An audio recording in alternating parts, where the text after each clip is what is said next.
Hi అండి, నమస్తే. Welcome to Priya's kitchen talks. ఇది వచ్చేసి దాల్ రైస్ అండి. దాల్ రైస్ రెగ్యులర్గా మనం చేస్తూనే ఉంటాము. కాకపోతే ఈ స్టైల్లో ఎండుమిరపకాయలు వేసి వేపిన పప్పుతో దాల్ రైస్ చేసుకుంటే మాత్రం చాలా చాలా చాలా బాగుంటుంది. ఫస్ట్ అయితే ఇక్కడ నేను హాఫ్ గ్లాస్ వరకు దాల్ తీసుకున్నాను. సేమ్ అదే క్వాంటిటీలో బియ్యం కూడా తీసుకున్నా. రెండు కూడా సేమ్ క్వాంటిటీలో తీసుకోవాలి. వాటిని అయితే బాగా కడిగేసి పక్కన పెట్టేసా. తర్వాత ఒక 2 ఆనియన్స్, ఒక 3 టమాటోస్ని అయితే కట్ చేసుకున్నా. కుక్కర్లో చేస్తున్నానండి.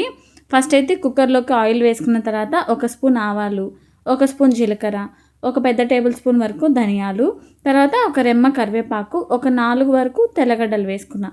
తర్వాత ఎండుమిరపకాయలు కొంచెం కారం ఉన్నాయి, అందుకని చెప్పి ఒక 2-3 ఎండుమిరపకాయలని చూసి వేసుకోండి. నేను కూడా కట్ చేసుకొని వేసుకున్నా. తర్వాత ఆనియన్స్ కూడా వేసుకొని అది కూడా బాగా వేగనివ్వాలి. లో ఫ్లేమ్లో పెట్టి మంచిగా ఆయిల్లో ఫ్రై చేయండి. అన్నీ కూడా ఆయిల్లో లో ఫ్లేమ్లో పెట్టి ఫ్రై చేస్తేనే అదే అండి టేస్ట్ ఈ దాల్ రైస్కి అయితే. ఆనియన్స్ కూడా ఈ విధంగా కలర్ చేంజ్ అయితే సరిపోతుంది. తర్వాత వాష్ చేసి పెట్టుకున్న బియ్యం ఇంకా పప్పు మంచిగా ఫ్రై చేయాలి. లో ఫ్లేమ్లో పెట్టి కలుపుతూనే ఉండాలి, లేదు అంటే మాడిపోతుంది, మంచి టేస్ట్ రాదు. కాబట్టి మనం పప్పు దాల్ రైస్ చేసేటప్పుడు కూడా వేపిన పప్పు అంటాం కదా, ఆ స్టైల్లో చేస్తున్నాను నేను. వేపిన పప్పు నార్మల్ పప్పు కంటే కూడా ఆ వేపిన పప్పు చాలా మంచి టేస్ట్ వస్తుంది. అందుకని చెప్పి ఇంకా బియ్యంని కూడా నేను ఈ స్టైల్లో అయితే ట్రై చేశాను, బాగా కుదిరింది. బియ్యం పప్పు కూడా ఆయిల్లో బాగా వేగిన తర్వాత టమాటోస్ కొంచెం బాగా పండినవి, కొంచెం ఎక్కువ క్వాంటిటీలోనే టమాటోస్ వేసుకోవాలి. పప్పులో కూడా మనం టమాటోస్ ఎక్కువగానే వేస్తాం కదా, సో సేమ్ అలానే ఇక్కడ కూడా పప్పులోకి టమాటోస్ ఎక్కువగానే వేసాను. తర్వాత కొంచెం సాల్ట్ వేసుకొని కొద్దిగా పసుపు కూడా వేసి అన్నిటినీ కూడా ప్రాసెస్ అంతా కూడా లో ఫ్లేమ్లోనే చేశానండి. ఎక్కడ కూడా ఫ్లేమ్ పెంచలేదు. టమాటోస్ కూడా వేసి అవి కూడా సాఫ్ట్ అయిన తర్వాత బియ్యము నాకు 2 కలిపి 1.5 గ్లాస్ వచ్చింది. బియ్యము పప్పు 2 కలిపి. సో నేను 4.5 గ్లాస్ వరకు వాటర్ యాడ్ చేశాను.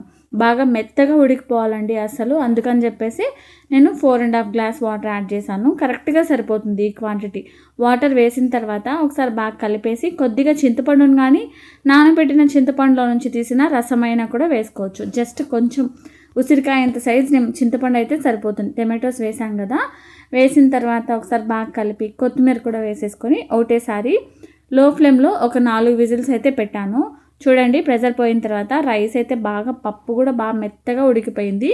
ఒకసారి పప్పు గుత్తితో కానీ లేకపోతే గెంటెతో కానీ మెత్తగా మెదిపేసుకోవడమే, చాలా ఈజీగా మెదిగిపోయింది గెంటెతోనే. నాకు బాగా ఉడికింది కదా, అందుకని చెప్పేసి బాగా గెంటెతోనే స్మాష్ చేసేసుకొని మళ్ళీ 1 నిమిషం అలా పొయ్యి మీద పెట్టేసుకుంటే కరెక్ట్గా సరిపోతుంది. ఇంగు కూడా వేసుకోండి స్టార్టింగ్ తాలింపులో.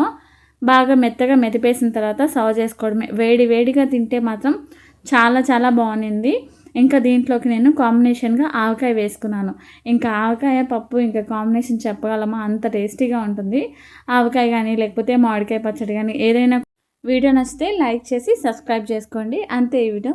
బాయ్.